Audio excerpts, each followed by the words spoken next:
In this video, we'll be taking a look at 5 MLB games happening on April 7, 2026, and providing you with free team picks and total picks for each one of those games, so 10 picks in total. Welcome back to Cash Out Sports. Let's dive right into it. Oh, and don't forget to subscribe and to click the bell icon to get notified as soon as these videos get released, so that you have more time to plan out your bets as we provide these videos on a daily basis. I can guarantee that you'll have all the important information that you'll need on these 5 MLB games after fully watching this video. One more thing before we start, if you would like to gain access to our best exclusive sports picks to take your journey to the next level, then check out our Patreon in the link down below, where we offer our best single picks, parlay picks, and much more. Now let's get started. Arizona Diamondbacks versus New York Mets. Let's talk about this Diamondbacks at Mets game tonight at Citi Field, because there's a lot going on beneath the surface that people aren't paying attention to. The Mets obviously retooled this offseason, bringing in Bo Bichette, Marcus Semien, Freddie Peralta, Luis Robert Jr., the whole nine. On paper, this is a lineup that should scare you.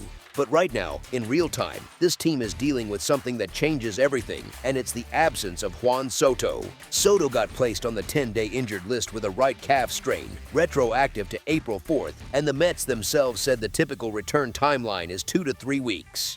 That's not a one-day thing.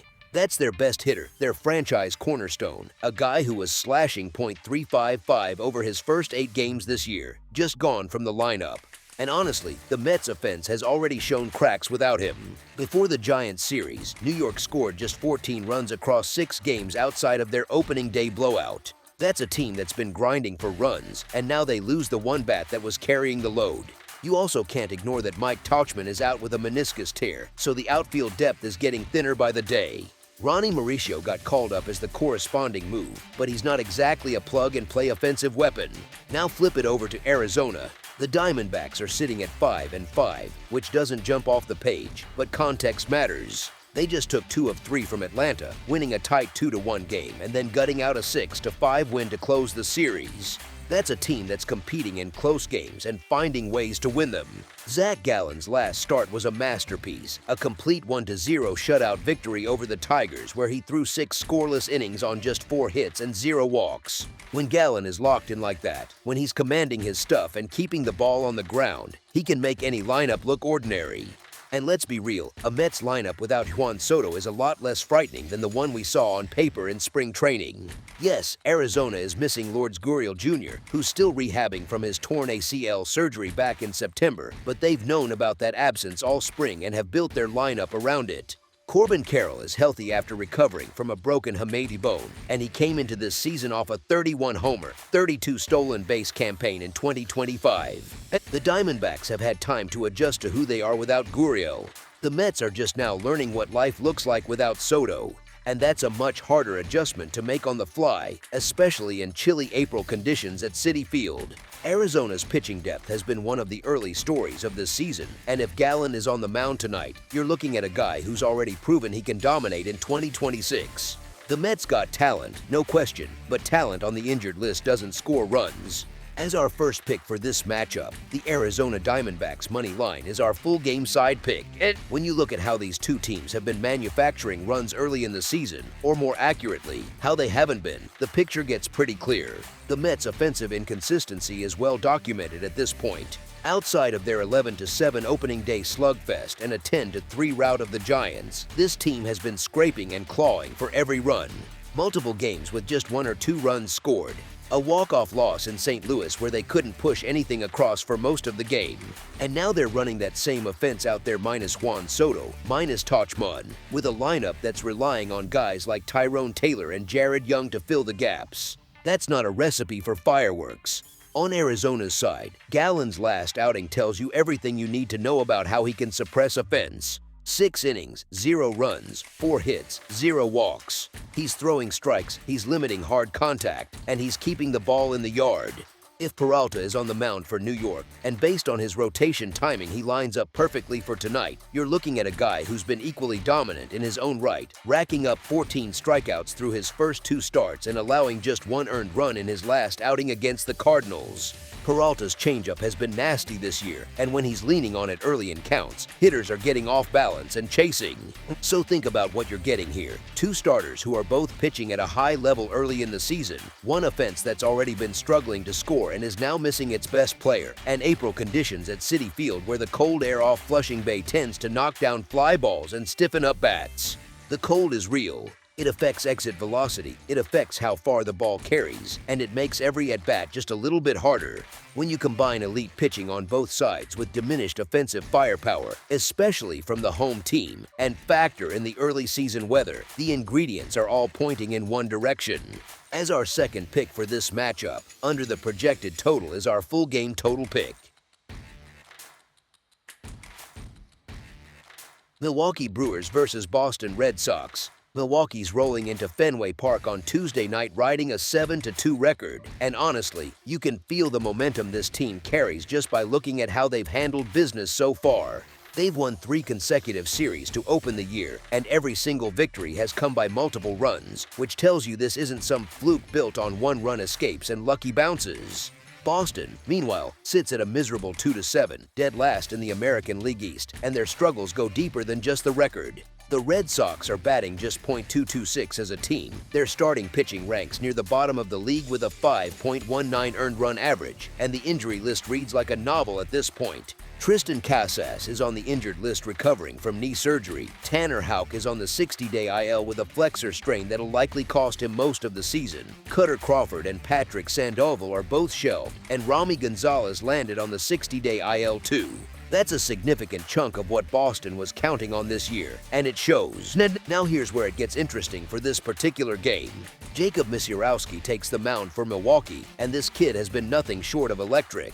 Through his first 2 starts of 2026, he's struck out 18 batters in 11 innings, which leads the entire National League.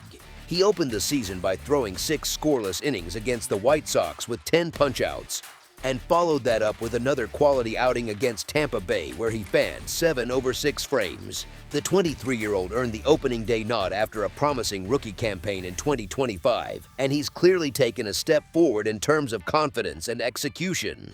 His 2.45 earned run average and 1 WHIP suggest a pitcher who's commanding the zone while still overpowering hitters with that devastating stuff. On the other side, Garrett Crochet gets the ball for Boston, and let's be fair, he's a legitimate arm. He led all of baseball with 255 strikeouts last season and posted a 2.59 earned run average across 205 innings, so we're not talking about some pushover. Through 2 starts this year, he's carrying a 3.27 earned run average with 15 strikeouts and just 2 walks in 11 innings. But here's the thing, the run support behind him has been nearly non-existent. Boston's offense ranks 20th in weighted runs created, and when your lineup is hitting .226 collectively, even a dominant arm can only do so much. Milwaukee, by contrast, is batting .267 as a team, ranking 3rd in OPS, and they've been the best team in baseball against left-handed pitching since 2025, hitting .266 in those matchups. That's a problem for Crochet because this Brewers lineup, anchored by Christian Yelich batting .353, won't be intimidated by a southpaw, even one this talented. The Brewers also have a plus 28 run differential compared to Boston's minus 15, and that gap in overall team quality is real. Milwaukee does have some injuries of their own, with Jackson Chourio and Andrew Vaughn both sidelined, but the depth has held up remarkably well, and this roster just keeps finding ways to produce runs. The combination of a rising star on the mound facing a struggling offense, paired with a potent lineup going up against a team that can't seem to get out of its own way, creates a situation that tilts heavily in one direction. As our first pick for this matchup, the Milwaukee Brewers money line is our full game side pick. 2 aces on the bump is always a recipe for a more controlled, lower-scoring game, and that's exactly what we're looking at here. Misiorowski and Crochet are 2 of the most dominant strikeout pitchers in the sport right now, and when you put both of them on the same field in April, you're asking for empty swings and frustrated hitters walking back to the dugout. Misiorowski's 18 strikeouts in 11 innings represent a rate that borders on absurd, and his ability to miss bats hasn't come at the expense of throwing strikes. Crochet, for his part, posted a 5.54 strikeout-to-walk ratio last season, one of the best marks in baseball, and he's been sharp again in 2026 with just 2 free passes through 11 innings. When both starters have that kind of swing-and-miss stuff paired with plus command, the offensive opportunities for either side shrink considerably. Think about it from a practical standpoint. Boston's hitting .226 and doesn't walk much against lefties, posting the lowest walk rate in the majors against southpaws this season. So you've got a lineup that isn't making contact and also isn't working counts to get on base the hard way. Milwaukee's offense has been productive overall, but their batted ball profile has some red flags. They rank last in line drive rate and carry an unsustainably high batting average on balls in play. That kind of regression tends to show up against elite arms, and Crochet absolutely qualifies. The Brewers have also dealt with the cold early April conditions all week, and Fenway in early April isn't exactly a hitter's paradise when the temperatures drop. Cold weather suppresses fly ball distance, and both teams rely on power production that could be muted by the elements. You've got 2 pitchers who want to dominate, 2 lineups with legitimate reasons to struggle in this particular matchup, and environmental conditions that favor the arms over the bats. Everything about this game screams a tight, low-scoring contest where both starters go deep into the game and hand things off to the bullpen with a slim margin. As our second pick for this matchup, under the projected total is our full game total pick.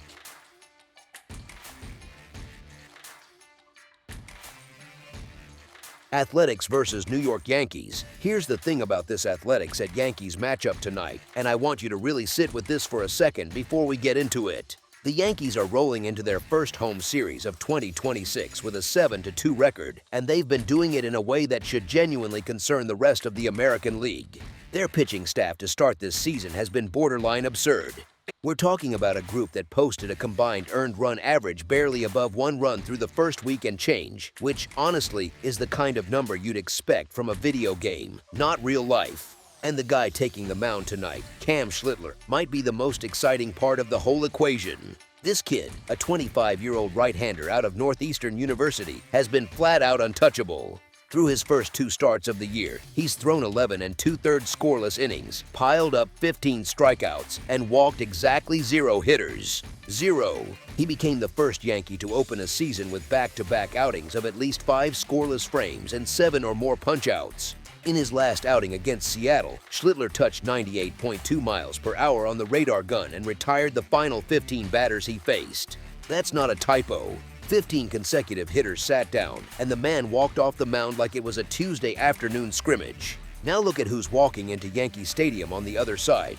The Athletics sit at 3-6 on the young season, and they're sending Aaron Savale to the bump. Seville is a journeyman in every sense of the word, a guy who bounced between the Brewers, White Sox, and Cubs last year, posting a combined 4.85 earned run average across 23 appearances and 102 innings. He signed a 1-year, $6 million deal with the A's back in February, and while he picked up a win in his first start this year with a 3.60 earned run average, let's pump the brakes a little. This is a pitcher whose fastball averaged just 92.1 miles per hour last season, and his track record over the past couple years screams replacement-level innings eater, not someone you trust in a high-leverage spot against a lineup this dangerous. Speaking of that lineup, even without Anthony Volpe recovering from shoulder surgery and with Garrett Cole and Carlos Rodon still working their way back from their respective procedures, this Yankees offense features Aaron Judge, Jazz Chisholm Jr., Cody Bellinger, Paul Goldschmidt, and Giancarlo Stanton. That's a murderer's row type of situation, and they've been swinging the bats well early.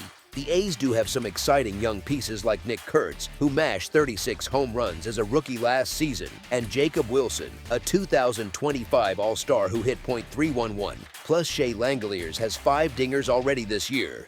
But here's where it falls apart for them. Their road struggles are real. They're 1-7 in their last 8 road games, and 3-12 in their last 15 games played on the road against the Yankees. History, recent form, pitching matchup, home field, it all points in one direction here. This Yankees team won 94 games in back-to-back seasons, and even without their full arsenal available yet, they are simply operating on a different level than an athletic squad that went 76-86 last year and is still very much in a transitional phase as a franchise. As our first pick for this matchup, the New York Yankees money line is our full game side pick. The pitching matchup tonight is one that genuinely lends itself to a quieter, more controlled game, and that's worth paying close attention to. And you've got Schlittler on one side, who hasn't allowed a single earned run in nearly 12 innings of work this season. His ability to attack the zone without issuing walks means he's not putting free runners on base, and when you don't give hitters freebies, you keep the scoreboard clean. On the other side, Savale isn't the kind of arm that's going to get blown up every single time out. He's crafty enough with his cutter and curveball mix to keep contact soft and innings manageable, even if he's not going to dominate. What really caught my eye here is the trend data. The total has gone under in 14 of the Yankees' last 20 games against American League opponents. That's a significant sample. And when the Athletics play teams from the American League East specifically, the under has cashed in 7 of their last 9 meetings. Those aren't random blips. They're telling you something about how these games tend to play out. Now, early April weather in the Bronx isn't exactly a hitter's paradise either. The ball doesn't carry the same way it does in July, and evening games at Yankee Stadium in early spring can play tighter than people expect.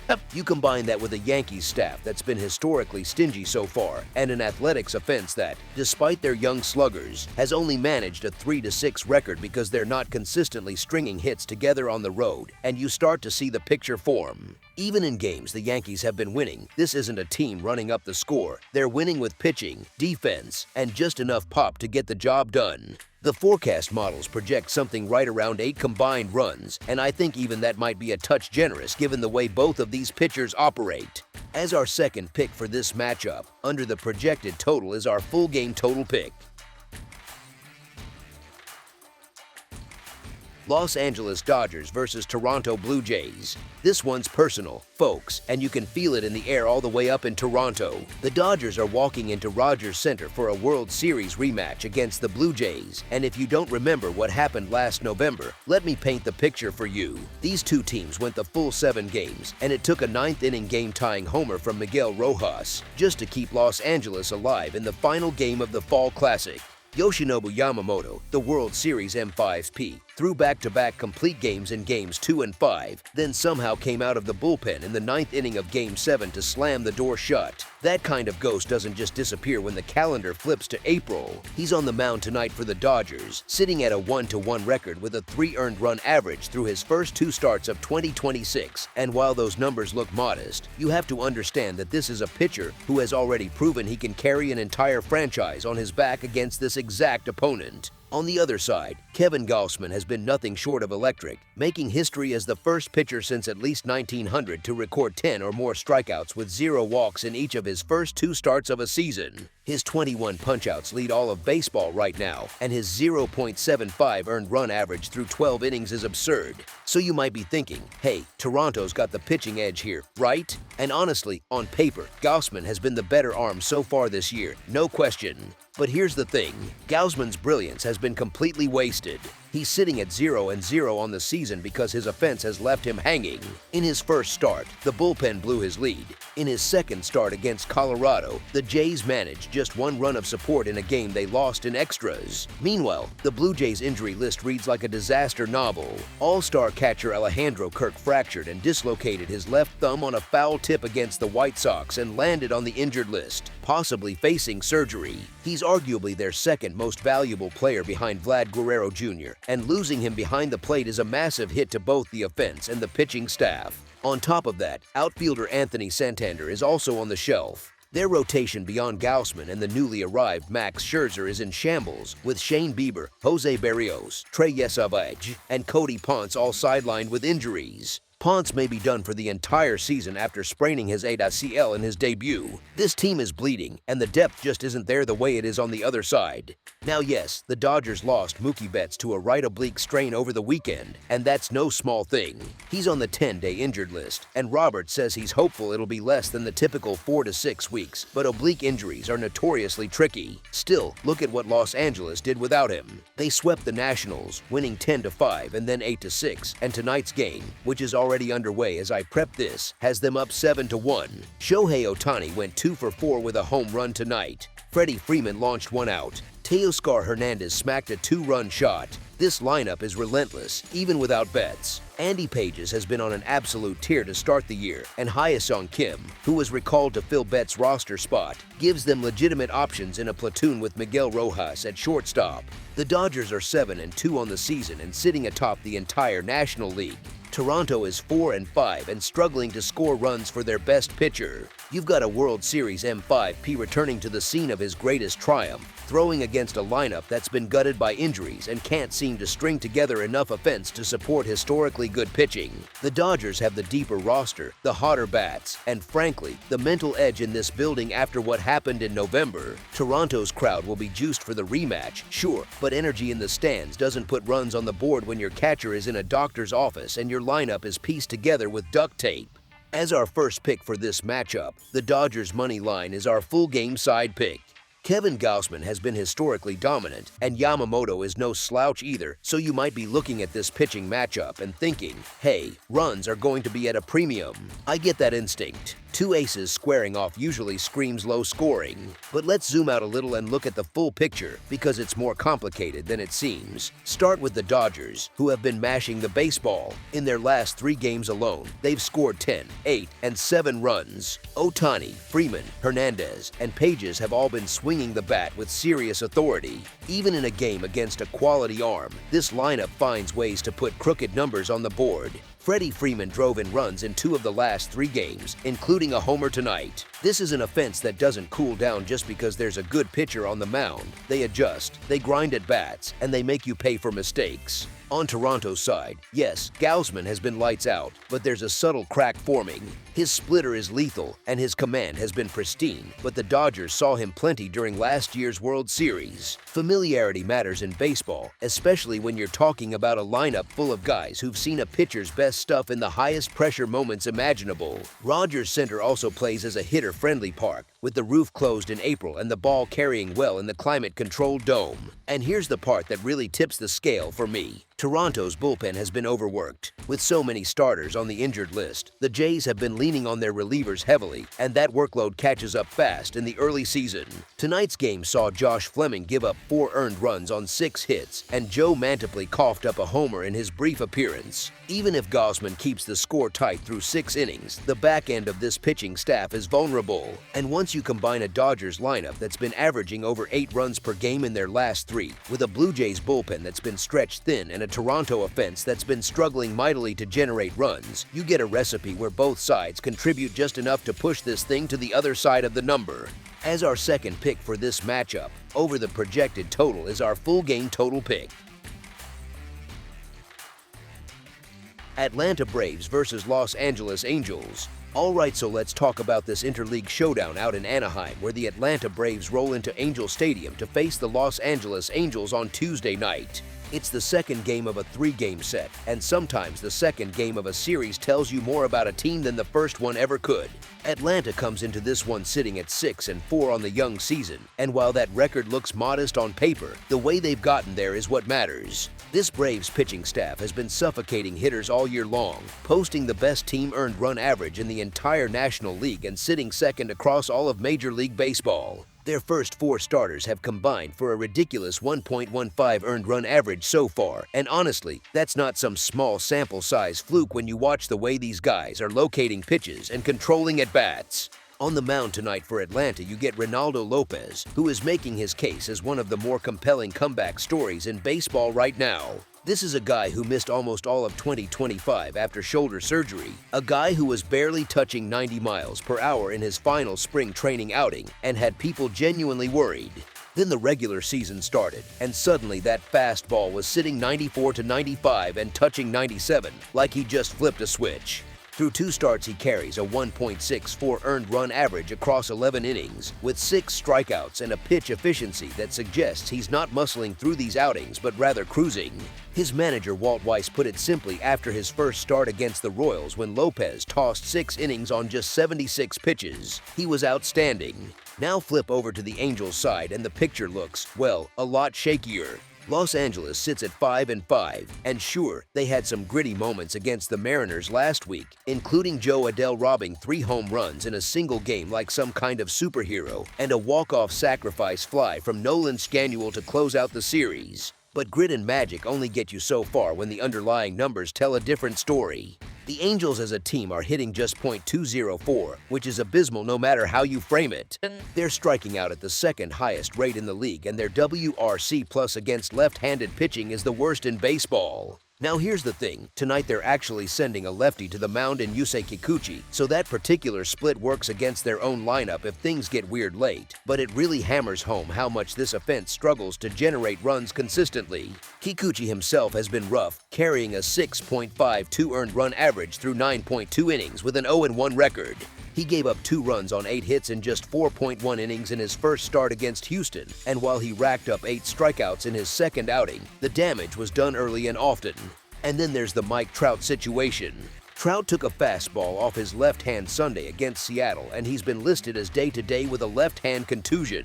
His availability for this game is uncertain at best, and losing the one guy in that lineup who was actually starting to look like vintage Trout, that stings. Zach Neto has been a bright spot at shortstop for the Angels, no doubt, but one guy can't carry an entire offense against a pitcher like Lopez, who is painting corners and sitting in the mid-90s. Atlanta's lineup isn't at full strength either, with Sean Murphy on the injured list, Ha-Seong Kim sidelined, and Spencer Strider still working back from an oblique issue.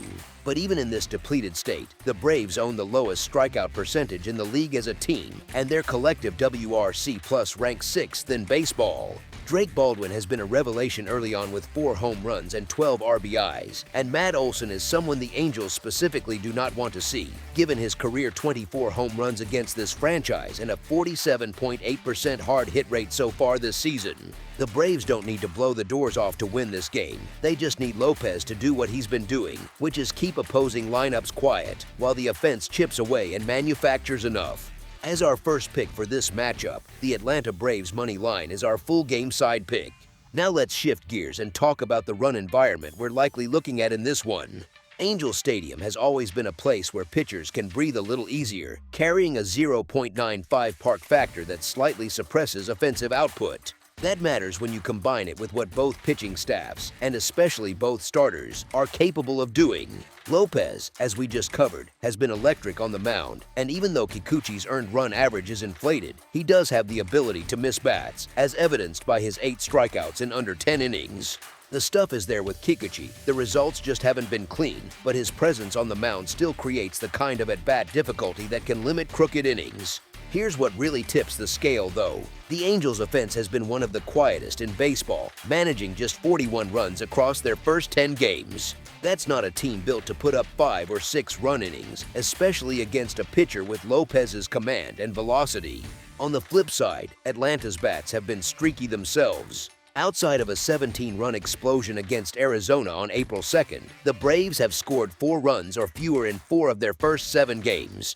This is not a team that's been bashing its way through the schedule. It's a team that's been winning tight, low-scoring affairs where pitching leads the way. Atlanta's games have gone under in 8 of their first 10 contests this season. The Angels have hit the team total under in 31 of their last 41 games dating back to last season. When you pair an anemic Angels offense with a Braves team that wins by suppressing runs rather than piling them on, and you set the stage inside a pitcher-friendly stadium on a Tuesday night in April, the math just whispers low-scoring affair over and over again. You don't need some elaborate model to see that 2 teams trending toward quiet offensive nights, one by design and one by deficiency, are unlikely to combine for a fireworks show. As our second pick for this matchup, under the projected total is our full game total pick. That's all for now, so if you have any other games you would like reviewed, then leave a comment down below with the game you would like analyzed, subscribe to our channel, leave a like on this video, and we'll get to it as soon as we possibly can. We would also love to hear your opinion on the picks presented to you in this video, whether you agree or disagree with them, so leave a comment down below and do let us know.